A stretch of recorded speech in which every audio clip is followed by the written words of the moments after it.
muli. Bakit di ka maalis sa isip ko? Ikaw ang laging laman ng puso ko. Kahit pilitin ko, damdamin magbago, ikaw pa rin ang hinahanap. Ituturo ko sa inyo guys ngayon ang tamang diskarte sa pagluluto ng ginataang langka or kamansi. Pwede yan. Pero ang gagamitin natin ngayon ay langka. Bale, itong nasa ingredients natin na to ay napakulo na to ng katamtaman. Then, papartneran natin yan ng fried espada. Ito, ayan. Jumbo espada yan. Nahirapan yung mga isda dyan.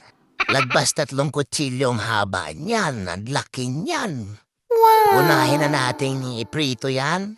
Isa lang na natin yan. Ayan. Ayan na. White meat, guys. Sarap niya. Isa sa paboritong isda to, hindi malansa. At ayan, oh. Crispy on the outside. Juicy on the inside ang banat natin dyan. Yeah! Start na tayo sa first step, guys. Bari itong first step. Pakuluan muna natin ang katamtaman lang yan, yung langka. Then ito na napaka-importante dyan, step. I-drain muna natin yan, guys. And then, buusan natin ng tubig. Yan, kasi mainit yan. Mapapaso ang hudis porcelana nating palad dyan.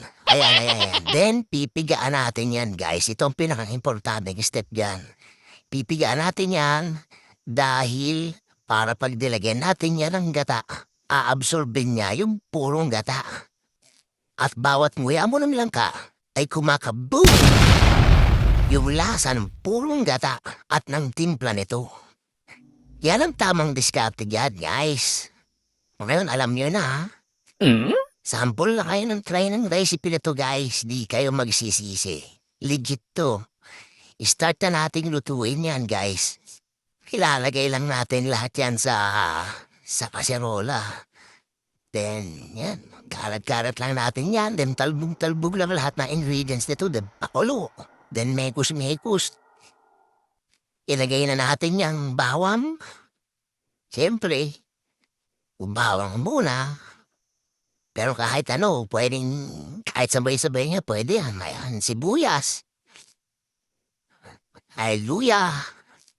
Ang ilalagay natin sa nito yan, sardinas. Para sa akin, itong ilalagay ko dahil para hindi manasa. Naglulo carb kasi tayo kasi pag nilagay mo dyan, tinapa. O kaya labahita. Naku, napakaalat. Ang balanse lang ang lasa niyan. Pwede mong papakin. Tapos yan, lagyan natin ng asin. Tapos yan, inamprakadabra na po. Yan. Yun, wala naman kasi tayong sakit kasi kaya pwede pa tayo dyan. Yun ang advantage kapag nag-low carb ka nang wala kang pangsakit. Kaya mag-change lifestyle ka na habang maaga para hindi matabang ang buhay. Excuse me lang po sa mga may medical condition, Niligay natin yung patis kanina tapos eto na yan, yung gata na, yung purong gata. Purong gata yan, guys. Sobrang natural, walang halong chemical. Then yan. Hintay lang natin kumulo yan, guys. Then, durugin natin ng konti ang sardinas. Yan, balanse lang ang lasa niyan. Kasi hindi yan maalat. Yang sardinas, mild lang ang lasa niyan. Hindi ka maghahanap ng kanin. Pwedeng-pwede ang papakin. Refreshing lang yung lasa niyan. Yan, kumugulo-gulo na. Lagay na natin ang tapaments. Then, konting kuluan lang yan, guys. Madaling-madali lang yan. Ayan, tapos mekos-mekusin natin ng konti kasi masusunog ang ilalim yan. Kasi purong gata yan, guys. Walang tubig yan, hindi watery ang luto na yan. Yan, pag ganyan na kulay niyan, malapit na sa katotohanan yan. Lagay na natin yung siling haba. Hindi na ako naglagay ng siling labuyo kasi maanghang na to. Spicy itong siling green na to Maganda sana yun sa plating kaso hindi ko na nilagyan. Tapos yan, konting mekos-mekos lang yan. Tapos lalantahin lang natin ng konti yan, yung siling green na yan. Chibuga na yan. Konting-konting kulungan na lang ito guys. Ayan. Halo-halo konti. Helicopter natin ang tagkonti yan. Tapos ayan na, slow motion. Wow! Parang lumulobo-lobo. Gata, purong-puro yan. Kaboom na aboom yan. Kaboom! Plating na tayo, guys. Ayun, oh. Yan. Sarap dito. Yun po, purong gata na sos nyo. Bawat nguya mo sa langka rito, kumakaboom. Yung linamnam niya, balancing alat linamnam at natural sweetness ng gata. Purong-purong gata. Tapos ayan pa oh, may tili-tili. Medyo spicy ng konti yan. Smooth and spicy. And ayan na. Eto, pwede nang lafangin ng mga low carber to ng ganito. Pwedeng papakin niyang langka na yan dahil hindi yan overpower ang lasa. Talagang balanse lang yung lasa niyan.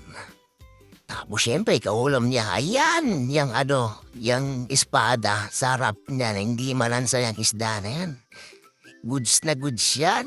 Mabisang mabisa yan, magka-partner, dalawa na yan.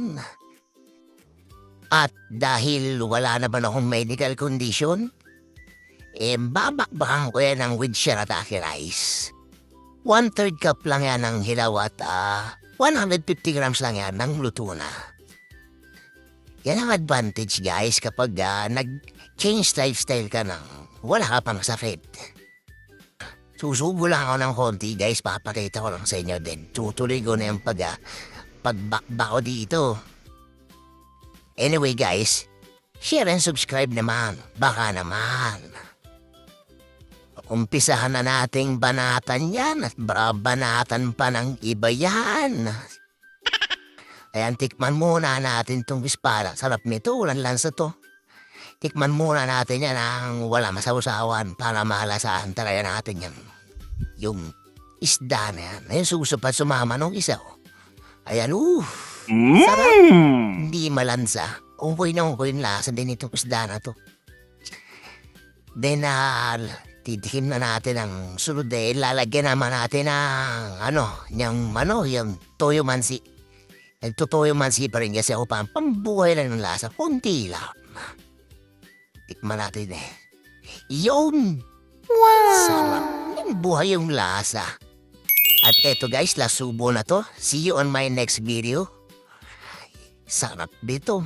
Magkahalo na yung langka, isda, tapos lalagyan ng konting toyo mansi.